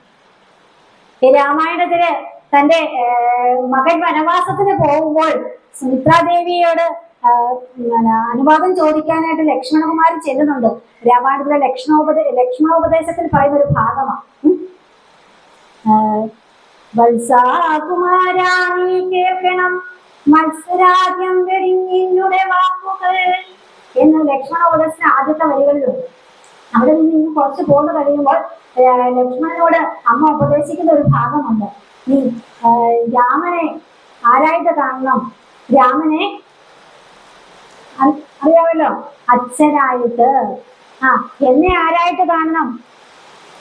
അമ്മയായിട്ട് അല്ലേ? അപ്പം സീതാദേവിയെ എന്റെ അമ്മയായിട്ട് കാണണം, സീതാദേവിയെ അമ്മയായിട്ട് കാണണം. അപ്പം അടവിയെ കാണുന്നത് എന്നായിട്ട് കാണണം? അയോധ്യയായിട്ട് കാണണം. ഒരു മകൻ തന്റെ അമ്മയുടെ അടുത്ത് ചെല്ലുമ്പോൾ ആ അമ്മ കൊടുക്കുന്ന ഉപദേശ വാക്ക് ഒന്ന് നോക്കിക്കേ, എത്ര മഹത്തരമാണെന്നും. ഇന്നത്തെ ഈ കഴിഞ്ഞ കാലഘട്ടത്തിൽ നമ്മൾ നോക്കിയേ, ന്യൂസ് പേപ്പർ കണ്ടല്ലേ ഒരു അച്ഛൻ്റെ സഹോദരൻ ഒരു 5 വയസ്സ് മുതൽ കുഞ്ഞിനെ, ഇളം പ്രായമുള്ള ഒരു കുഞ്ഞിനെ എത്ര നിഷ്ഠൂരമായിട്ടാണ് ചൂഷണം ചെയ്തതെന്നും നോക്കുന്നത്. എല്ലാവരും വായിച്ചുകൊണ്ടല്ലേ പത്രത്തില്? ഇതൊക്കെ എന്തുകൊണ്ടാണ്? അറിവില്ലെന്താണ്, ബോധമില്ലാഞ്ഞിട്ടാണ്.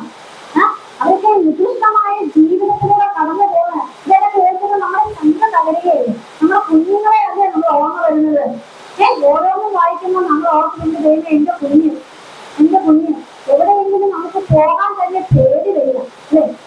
ആ ഒരു അവസ്ഥയൊക്കെ മാറാനാകണമെങ്കിൽ നമ്മുടെ ഉള്ളിൽ ആത്മബോധം ഉണ്ടാകണം. ഇത് ആത്മവിദ്യ സങ്കോച അവിദ്യ ഭയങ്കരം എന്ന് നമ്മുടെ ദർശനമാലയില് ശ്രീനാരായണ ഗുരു പറയുന്നുണ്ട്. ആത്മവിദ്യക്ക് സങ്കോചം വരുമ്പോഴാണ് ഇങ്ങനെയൊക്കെയുള്ള അവിദ്യകൾ കടന്നു കൂടുന്നത്. ആ അവിദ്യ കടന്നു കൂടാതിരിക്കണമെങ്കിൽ നാം വിദ്യയെ വേണ്ട വിധത്തില് മനസ്സിലാക്കണം. ആത്മവിദ്യക്ക് സങ്കോചം വരാതെ നാം ജീവിക്കണം. ഞാൻ കൂടുതലും കുട്ടികളുടെ കാര്യങ്ങളാണ് നിങ്ങൾ എടുത്തെടുത്ത് പറഞ്ഞത്. കാരണം എന്ന് വെച്ചാൽ എനിക്കും 2 കുഞ്ഞുങ്ങളുണ്ട്. ഇന്നത്തെ കാലഘട്ടത്തിൽ ഞാൻ ഈ മൊബൈൽ എടുത്ത് നോക്കിയപ്പോഴെല്ലാം ഈ മരണവും ഇങ്ങനെയുള്ള കാര്യങ്ങളൊക്കെയാ അടിക്കടി വന്നുകൊണ്ടിരുന്നത്. ഇപ്പോഴേ ഞാൻ ഓർക്കേണ്ട ദൈവമേ എന്തുകൊണ്ടായിരിക്കാം ഇങ്ങനെ സംഭവിക്കുന്നതെന്ന്. അപ്പൊ അതിന് കാരണം ഇതാണ്, ആർക്കും ആത്മബോധമില്ല. എല്ലാവരും ഭൗതികതയിൽ തന്റെ ശരീരത്തിന് വേണ്ട ആ സുഖങ്ങളെ മാത്രമേ ആഗ്രഹിക്കുന്നുള്ളൂ. നമ്മുടെ ആത്മാവിന് വേണ്ടത് എന്താണ്? നമ്മുടെ ജീവൻ എന്ന് പറയുന്നത് ആ നിമിഷം നേരത്തേക്ക് ഉള്ളു എന്നുള്ള ഒരു ചിന്താഗതി അവർക്കില്ലാതെ വരും. ഇപ്പൊ കണ്ടിരിക്കുക, അടുത്ത കാലത്തായിട്ട് ഇപ്പൊ ഈ സ്വപ്നങ്ങളെ പേരെയാണ് ആ വിമാനയാത്ര ഓരോരുത്തരും ചെയ്തത്. അല്ലെ, ഒരു കണ്ണടച്ച് തുറക്കുന്ന നേരം കൊണ്ട് എന്താണ് അവിടെ സംഭവിച്ചത്? എല്ലാ സ്വപ്നങ്ങളും പ്രതീക്ഷകളും ഒക്കെ ചാമ്പലാണ്. നോക്കുവെങ്കിൽ അവരുടെ അവരുടെ ആളുകളുടെയൊക്കെ എന്തെല്ലാം എത്ര ഭൂപത്ത് തന്നാലും എത്ര കോടികൾ തന്നാലും നഷ്ടത്തിന് പകരമാവുമോ? ഇല്ല. ആ പ്രശ്നങ്ങളെയൊക്കെ ആ ഒരു വേദനയൊക്കെ അവരിനി എങ്ങനെയായിരിക്കാം തരണം ചെയ്യുന്നത്? അതിനൊക്കെയുള്ള മാർഗമാണ് ഗുരുദേവ കൃതികളിലൂടെ ഭഗവാൻ ശ്രീനാരായണ ഗുരുദേവൻ നമുക്ക് പകർന്നു തന്നിരിക്കുന്നത്. കാരണം നമ്മുടെ ആത്മവിദ്യക്ക് സങ്കോചം വരാതെ, ഒരു പ്രശ്നം വന്നാൽ അതിൽ തകർന്നു പോകാതെ നമുക്കതിനെ അതിജീവിക്കാനായിട്ട് ഹെൽപ്പുണ്ടാകണം. അതിന് വേണ്ടത് ആ വേണ്ട രീതിയിൽ ഗുരുദേവ കൃതികളിലൂടെ നമ്മൾ സഞ്ചരിക്കുകയാണ്. അപ്പൊ ആ രീതിയിൽ സഞ്ചരിക്കാൻ വേണ്ടി നാം നമ്മുടെ മക്കളെ പ്രാപ്തരാക്കണം. ഒരു പ്രശ്നവും വേദനയും വന്നാൽ അവർ പെട്ടെന്ന് തന്നെ അടിപതറി പോവുകയോ അല്ലെങ്കിൽ ആത്മഹത്യയിലേക്ക് പോവുകയോ അല്ലെങ്കിൽ കൊലപാതകത്തിലേക്ക് പോവുകയോ ഒന്നും ചെയ്യത്തില്ല. വിദ്യാഭ്യാസം എല്ലാ മക്കൾക്കും വേണം, എല്ലാവർക്കും വിദ്യാഭ്യാസം വേണം. പക്ഷെ ആ അറിവ് മാത്രം പോരാ, ആ തിരിച്ചറിവ് നാം നമ്മുടെ മക്കൾക്ക് പകർന്നു കൊടുക്കണം. അതിനു വേണ്ട ആത്മവിദ്യ എങ്ങനെ വേണമെന്ന് നാരായണ ഗുരു നമുക്ക് പറഞ്ഞു തരുന്നുണ്ട്. ആ വഴിയിലൂടെ നാം നമ്മുടെ മക്കളെ കൊണ്ടുപോകണം. അപ്പം ശ്രീനാരായണ ധർമ്മത്തില് നിങ്ങൾക്കറിയാം, നിങ്ങൾ ഒരുപാട്, ഞാൻ ഇവിടെ യൂട്യൂബിലൊക്കെ കണ്ടതാ ശ്രീനാരായണ ധർമ്മത്തിന്റെ ക്ലാസ് ഒക്കെ ഒരുപാട് ആളുകൾ ഇവിടെയൊക്കെ വന്ന് എടുത്തിട്ടുള്ളത്. അതിലൊക്കെ പറയുന്നത് എന്താണ്? നമുക്ക് കൊറോണ കാലഘട്ടമൊക്കെ വന്നു. ഗുരു എന്താണോ പറഞ്ഞിരിക്കുന്നത് അതിനെ അക്ഷരം പ്രതി നമ്മുടെ ജീവിതത്തിൽ ഇപ്പൊ സംഭവിച്ചുകൊണ്ടിരിക്കുന്നത്, അല്ലെ? എങ്ങനെ ജീവിക്കണം എന്ന് ഗുരു പറഞ്ഞിട്ടുണ്ടോ, അതിൽ നിന്ന് നമ്മൾ എങ്ങനെയൊക്കെ വ്യതിചലിച്ചു പോയിട്ടുണ്ടോ, അതിനൊക്കെ തിരിച്ചടിയായിട്ട് പ്രകൃതി തന്നെ നമുക്ക് നൽകുന്നുണ്ട് ഓരോന്നും, അല്ലെ? ഇപ്പം കൊറോണ കാലഘട്ടം വന്നപ്പോൾ നമ്മൾ എങ്ങനെയായിരുന്നു? എല്ലാവരും അവനവന്റെ വീട്ടിലിരുന്ന് ഒന്നോർത്ത് നോക്കിയേ, മനുഷ്യനെ കണ്ടാൽ ഒന്ന് ചിരിക്കാൻ പോലും ബുദ്ധിമുട്ടുന്ന ഒരാളുകളായിരുന്നു പലരും. അവരൊക്കെ എങ്ങനെ, അവര് പോലും മിണ്ടുക പോലും ചെയ്യാതിരുന്ന ആളുകളിൽ നിന്ന് ഭക്ഷണം വാങ്ങിച്ച് കഴിക്കേണ്ട ഒരു സാഹചര്യം ഉണ്ടായി, അല്ലെ? അതുപോലെ തന്നെ പ്രളയം വന്നു. കാശുള്ളവരും കാശില്ലാത്തവരും എല്ലാം, പാവങ്ങളും ജാതിമത ഭേദമെന്നേ എല്ലാവരും ഓരോ ഷെഡില് ഒന്നിച്ച് കിട്ടുന്ന അന്നം വാങ്ങിച്ച് ദുഃഖത്തോടു കൂടിയാണെങ്കിലും ആ നിമിഷത്തെ അവർ പങ്കിട്ടു, അല്ലെ? അപ്പം അതൊക്കെ എന്തുകൊണ്ടാണ്? അവനവൻ ആത്മസുഖത്തിന് ആചരിക്കുന്നവ അപരന്റെ സുഖത്തിനായി വരയണമെന്ന് ഗുരു പറഞ്ഞ്. പക്ഷെ അതൊന്നും നമ്മൾ കേട്ടില്ല. എന്റെ സുഖം എനിക്ക് മാത്രം മതി എന്നുള്ള ചിന്താഗതിയിൽ നമ്മൾ ജീവിച്ചു പോയത് കൊണ്ടാണ് ഇങ്ങനെയൊക്കെ ഉള്ള പ്രകൃതിക്ഷോഭങ്ങളിലൂടെയും കൊറോണ പോലെയുള്ള ഇതിലൂടെയൊക്കെ നമ്മളെ ദൈവം വീണ്ടും ഓരോ പാഠങ്ങൾ പഠിപ്പിക്കുന്നത്. നമ്മള് വേണ്ട ആ അറിവിലൂടെ, നമ്മൾ ഗുരു പകർന്നു തന്ന അറിവിലൂടെ, ആ ഗുരുദേവ കൃതികളിലൂടെ നാം ജീവിച്ചു പോയി കഴിഞ്ഞാൽ ഒരിക്കലും നമുക്ക് നാശമോ, നമ്മുടെ കുടുംബത്തിന് നാശമോ, നമ്മുടെ സമൂഹത്തിന് നാശമോ, നമ്മുടെ സംഘടനയ്ക്ക് നാശമോ ഉണ്ടാകുകയില്ല. ആ രീതിയിൽ നമുക്ക് പോകാൻ സാധിക്കണം. ഗുരുവിന്റെ പ്രാർത്ഥനകൾ എടുത്തു നോക്കിക്കഴിഞ്ഞാൽ നമുക്ക് വളരെ ഭംഗിയായിട്ട് മനസ്സിലാക്കാം, അല്ലെ? ഗുരുവിന് വേണമെങ്കിൽ മറ്റുള്ള ഋഷീശ്വരന്മാരെ പോലെ ആ ആത്മജ്ഞാനം ലഭിച്ചു കഴിഞ്ഞ് ആ മരുന്നുമലയിൽ നിന്ന് ആ ആനന്ദത്തിൽ വിലയം പ്രാപിച്ചു പോകാമായിരുന്നുവല്ലോ. എന്തുകൊണ്ടാണ് ഗുരു അവിടെ നിന്നും നമ്മളിലേക്ക് ഇറങ്ങി വന്നത്? നമ്മളെ പോലെയുള്ള ആ അശരണരെ ഉയർത്തിക്കൊണ്ട് വരണമെന്ന ചിന്താഗതിയാണ്. ഇതുപോലെ ആത്മജ്ഞാനം സിദ്ധിച്ച എത്ര ഋഷീശ്വരന്മാര് ആ ആത്മജ്ഞാനം നമുക്കായിട്ട് നൽകിയിട്ടുണ്ട്.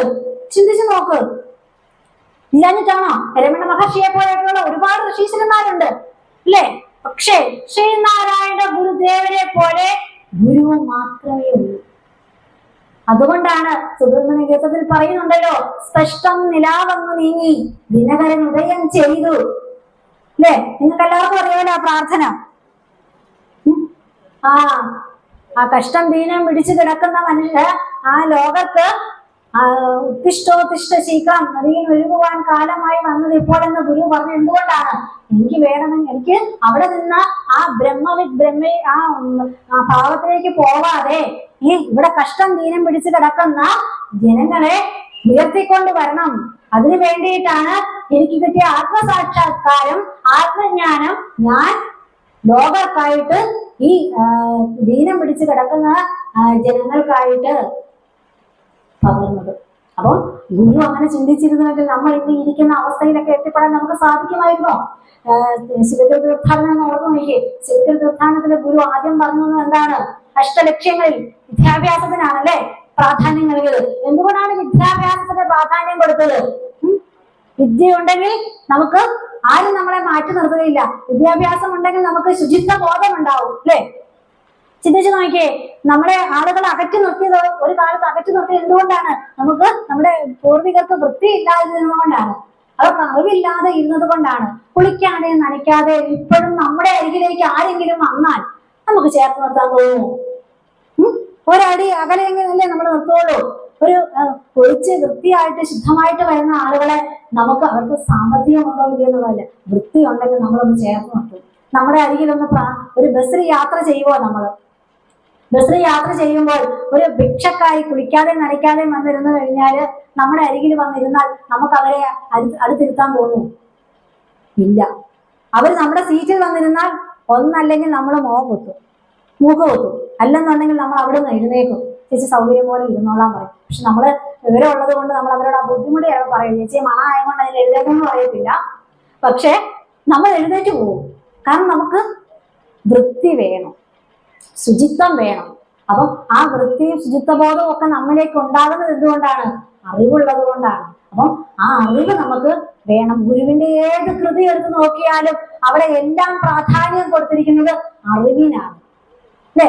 ആത്മോപദേശ ശതകം എന്ന് പറയുന്ന പ്രാർത്ഥന, നരനായി ജനിച്ച് വീഴുന്ന ഒരാൾ മനുഷ്യനായി ഉത്തമ ജീവിതം നയിച്ച് അഖണ്ഡതയിലേക്ക് പ്രയാണം ചെയ്ത് എന്റെ ബ്രഹ്മാനന്ദമായി തീരുന്നത് എങ്ങനെയെന്ന് വളരെ സ്പഷ്ടമായിട്ട് തന്നെ ഗുരുദേവ കൃതിയില് ആത്മോപദേശ ശതകത്തില് ആ 100 ശ്ലോകത്തിലൂടെ ഗുരു പറഞ്ഞു തരുന്നുണ്ട്. അപ്പം അതിന്റെ ആദ്യത്തെ വരി, ആ 100 ശ്ലോകത്തിന്റെ ആദ്യത്തെ വരിയില് ആദ്യത്തെ അക്ഷരം തന്നെ എടുക്കുന്നത് ആയാണ്, അറിവിനാണ്, അല്ലെ?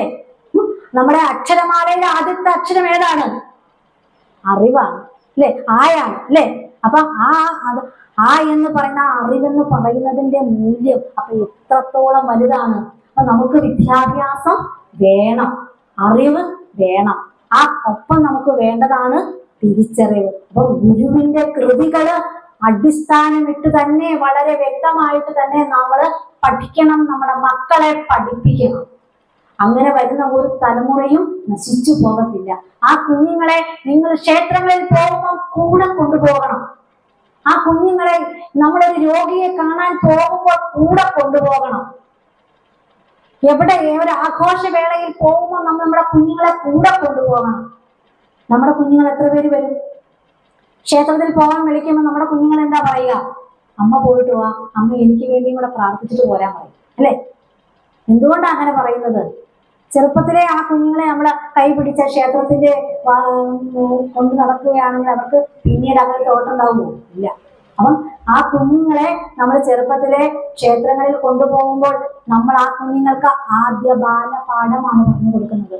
ഒരു ക്ഷേത്രത്തിൽ പോയാൽ എന്താണ്, എങ്ങനെയാണ് ആ ക്ഷേത്രം, എന്താണ് ആ ക്ഷേത്രത്തെ എങ്ങനെയാണ് പരിപാലിക്കേണ്ടതെന്ന്, അങ്ങനെയുള്ള അറിവുകളാണ് നമ്മൾ ആ കുഞ്ഞുങ്ങൾക്ക് നമ്മൾ പഠിപ്പിക്കാതെ പകർന്നു കൊടുക്കുന്നത്.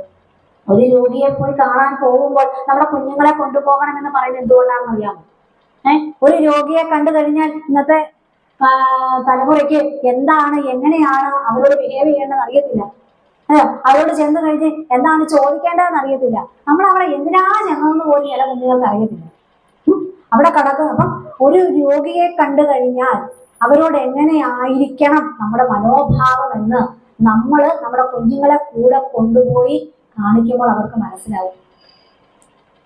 അങ്ങനെയുള്ള ഓരോ കാര്യങ്ങളും നമ്മൾ ചെറുപ്പം മുതലേ അടിസ്ഥാനമിട്ട് നാം നമ്മുടെ മക്കൾക്ക് പകർന്നു കൊടുക്കണം.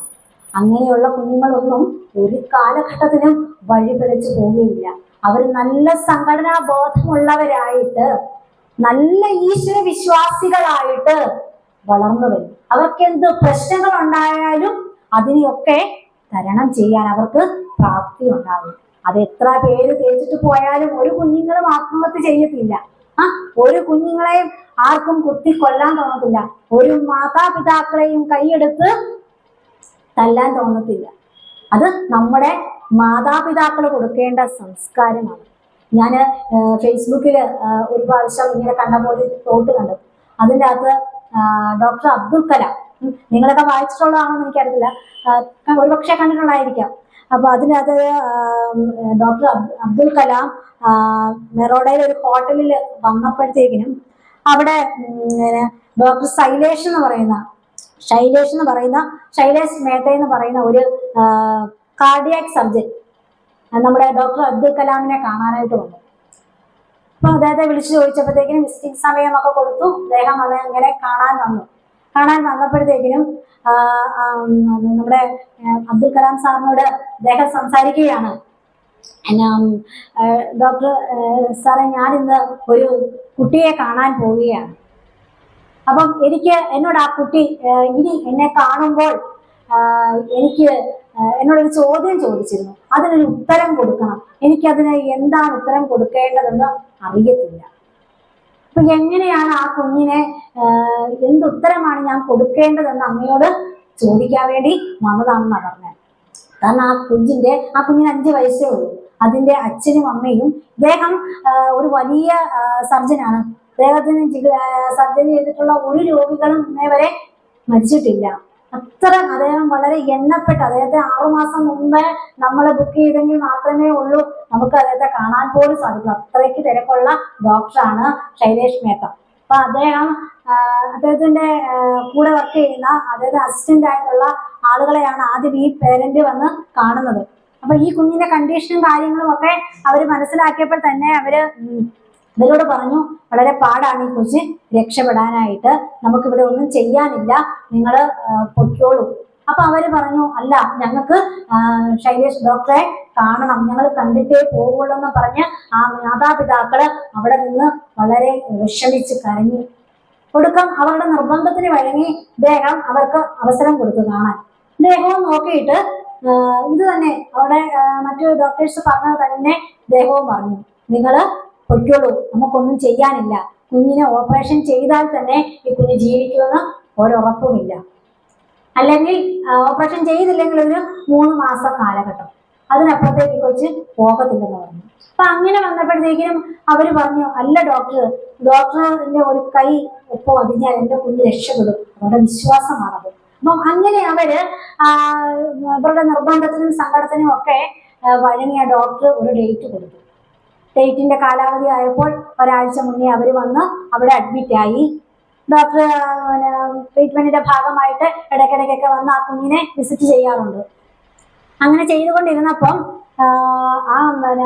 ആ കുഞ്ഞ് ഭയങ്കര ഉല്ലാസവതിയായിരുന്നു.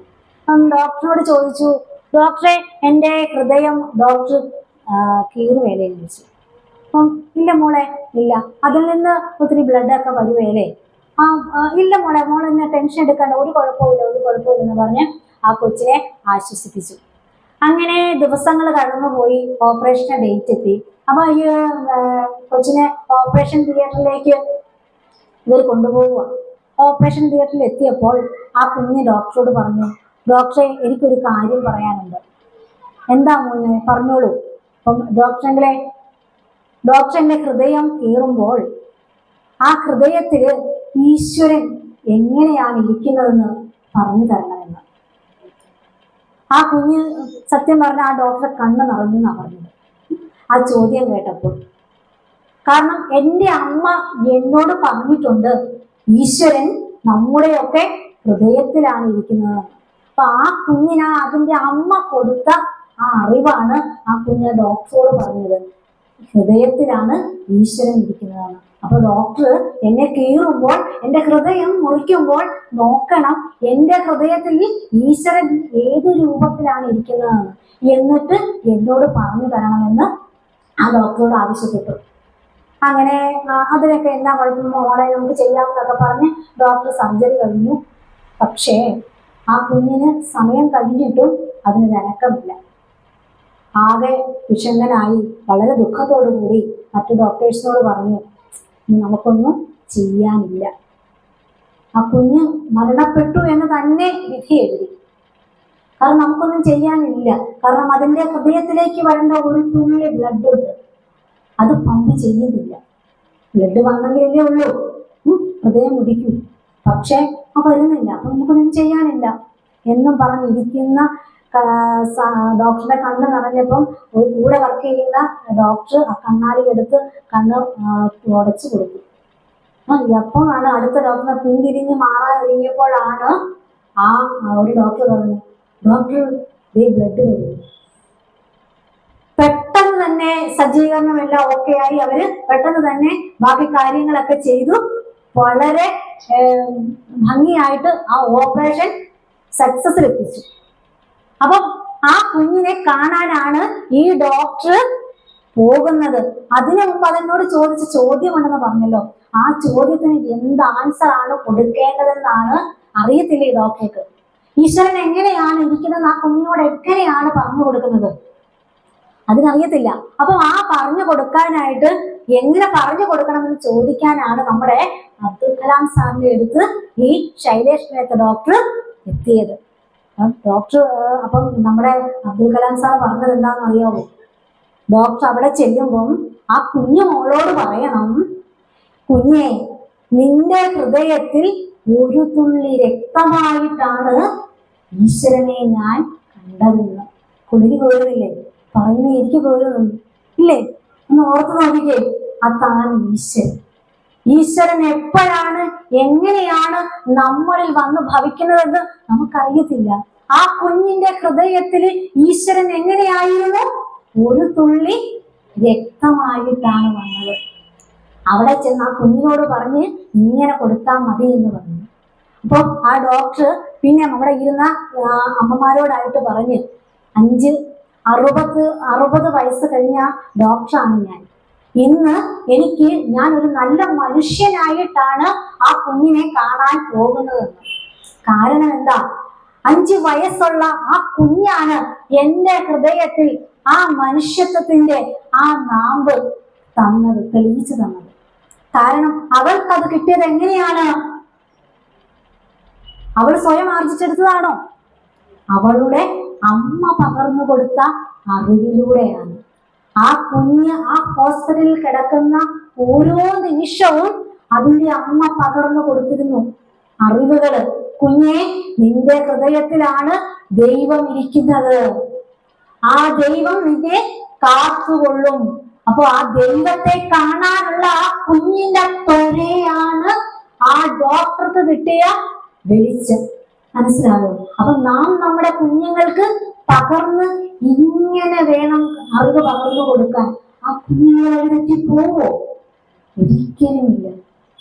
അപ്പോൾ നാം നമ്മുടെ സമയമായി കാണുമായിരിക്കും. 12 മണി, 1 മണിക്കൂറാണ് എനിക്ക് സമയം തന്നത്. എന്റെ ഭാഷണോടെ വൈൻഡപ്പ് ചെയ്യാറായി.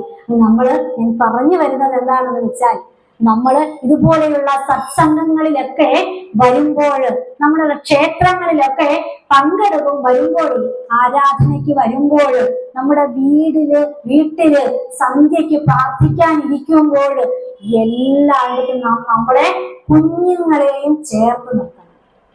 അവരെ നമ്മൾ എത്രയാണെന്ന് പറഞ്ഞാലും, എത്ര തരത്തിലെന്ന് പറഞ്ഞാൽ നിർബന്ധിച്ച് കൊണ്ടുവരണം. അങ്ങനെ വന്നെങ്കിൽ മാത്രമേ ഉള്ളൂ ആ കുഞ്ഞുങ്ങളുടെ ഹൃദയത്തിൽ ഈശ്വരനെ നമുക്ക് കാണിച്ചു കൊടുക്കാൻ സാധിക്കുകയുള്ളൂ. ഈശ്വരൻ എന്ന് പറയുന്നത് നമുക്ക് തൊട്ട് കാണിക്കാൻ പറ്റാത്തതാണ് എന്ന്, അനുഭവിച്ചറിയേണ്ടതാണ് എന്ന് നമുക്ക് ആ കുഞ്ഞുങ്ങളെ അനുഭവിപ്പിച്ചു തന്നെ മനസ്സിലാക്കി കൊടുക്കണം. ഒരു കഥയും കൂടെ പറയാം, സമയം പോയി എങ്കിലും. കഥയല്ല, ഗുരുവിനോട് തന്നെ ഒരു ശിഷ്യൻ ചോദിക്കുന്നുണ്ട്, ഈശ്വരനെ കാണിച്ചു തരാമോ എന്ന്. അപ്പൊ ഗുരു അന്നേരം ചെയ്യുന്നത് എന്താണെന്നറിയോ? ഒരു തുള്ളി പഞ്ചസാര എടുത്ത് ആ ശിഷ്യന്റെ നാവിൽ വെച്ചു കൊടുക്കും. ഈ ചോദ്യം കേട്ട ഗുരു വളരെ ചിരിച്ചോണ്ടുകൂടി തന്നെയാണ് ആ ഒരു തുള്ളി പഞ്ചസാര എടുത്ത് ആ ശിഷ്യന്റെ നാവിൽ വെച്ചു കൊടുക്കുന്നത്. എന്നിട്ട് ആ ശിഷ്യനോട് പറയും, നീ അത് കഴിച്ചോളാൻ. കഴിച്ചു കഴിഞ്ഞിട്ട് ചോദിക്കും, അതിനെന്താണ് നിനക്ക് തോന്നിയത്? പറയും, നല്ല മധുരം ഉണ്ടായിരുന്നേ എന്ന്. എന്നിട്ട് ഗുരു ചോദിക്കുകയാണ്, ആ മധുരം എങ്ങനെ ഇരിക്കുന്നു എന്ന് കാണിച്ചു തരാമോ എന്ന്. പെട്ടെന്ന് ഉത്തരം പറയാനായിട്ട് വെമ്പൽ കൊണ്ടുവന്ന ശിഷ്യൻ പെട്ടെന്ന് സ്തംഭിച്ചുപോയി. മധുരം എങ്ങനെയാ നമുക്ക് കാണിച്ചു കൊടുക്കാൻ പറ്റുന്നത്? അത് നമുക്ക് അനുഭവിക്കാനല്ലേ സാധിക്കുകയുള്ളൂ. ഓർത്ത് നോക്കിക്കേ, മധുരം കാണിച്ചു കൊടുക്കാൻ പറ്റുമോ? ഇല്ല. അതാണ് ഈശ്വരൻ. നമുക്ക് അനുഭവിക്കാൻ മാത്രമേ സാധിക്കുകയുള്ളൂ, ഈശ്വരനെ കാണിക്കാൻ പറ്റത്തില്ല.